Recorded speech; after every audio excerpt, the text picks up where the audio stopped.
Paul Goldsmith.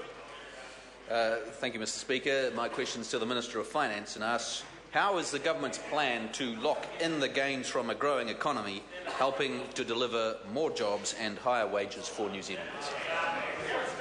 Honourable Bill Mr English. Speaker, the program is focused on locking in gains over the next 3 to 5 years from a growing economy which could, under sensible management, deliver sustained growth.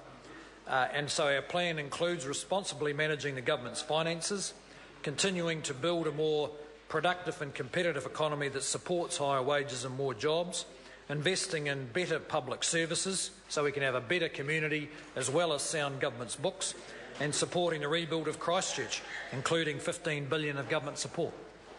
Supplementary. Supplementary question, Paul Goldsmith. To the Minister, what is the outlook for the New Zealand economy over the next 4 years, and how will this be supported by the government's economic program? Honourable Bill Mr English. Speaker, the economy has built good momentum and there's considerable confidence among businesses and households about the outlook. We have the opportunity, if the economy is well managed, to get through the next cycle of growth with relatively low interest rates, possibly a lower exchange rate, and that could lead to a significant rebalancing of our economy in favour of exports. Average wages are forecast, for instance, to increase to $62,000, up $7,000 in the next 4 years. The economy is expected to grow just under 12% in the next 4 years, and we're on track to reduce government debt back to 20% of GDP by 2020. Supplementary. Supplementary question, Paul Goldsmith. To the Ministers, what lessons has he taken from the previous economic cycle when house prices doubled and floating mortgage interest rates reached nearly 11%? Well, Bill English. Mr Speaker, the government learnt some sharp lessons from the economic management of the previous Labor government, where by 2008 mortgage interest rates reached almost 11%, house prices doubled in 7 or 8 years, and inflation, that is the cost of living, was rising at 5%. We're focusing on avoiding a government spend-up, even though it's election year, and on influencing the housing market so that we can have a more balanced economy. Those are sharp lessons from the mismanagement under the previous Labor government.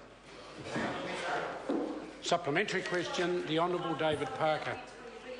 How can he say his plan is working when after 6 years wage rates are stagnant, 147,000 people are still out of work, youth unemployment is over 13%, Auckland house prices under his watch have increased in real terms at a 50% higher rate than under the prior government, and we're having billions of dollars sucked out of the economy through a collapse in our export commodity prices?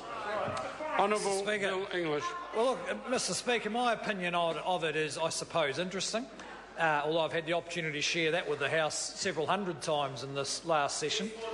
But it's the opinion of the New Zealanders who stopped leaving to go to Australia that really matters. 3 years ago, 40,000 New Zealanders net flow to Australia. Last month, 0.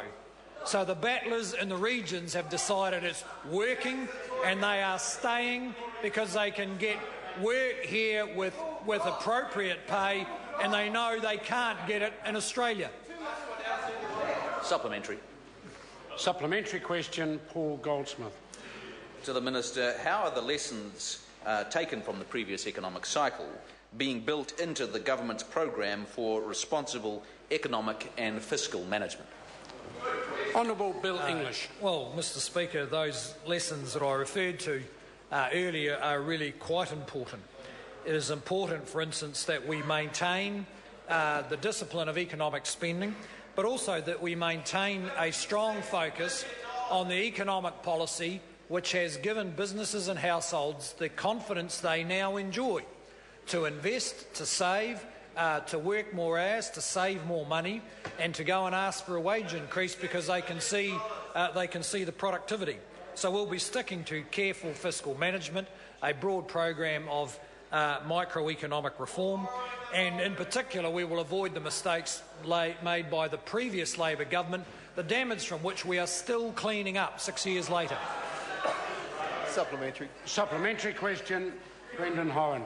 Thank you, Mr Speaker. To the Minister, will the government consider the New Zealand Independent Coalition's policy of an FTT of 0.1% on banks and foreign exchange, just as Germany and 10 other European countries are mooting as good fiscal management? Honourable Bill English. Mr Speaker, no. Question number 4, Dr Russel Norman. Thank you, Mr Speaker. My question is to the Minister of Energy and Resources and asks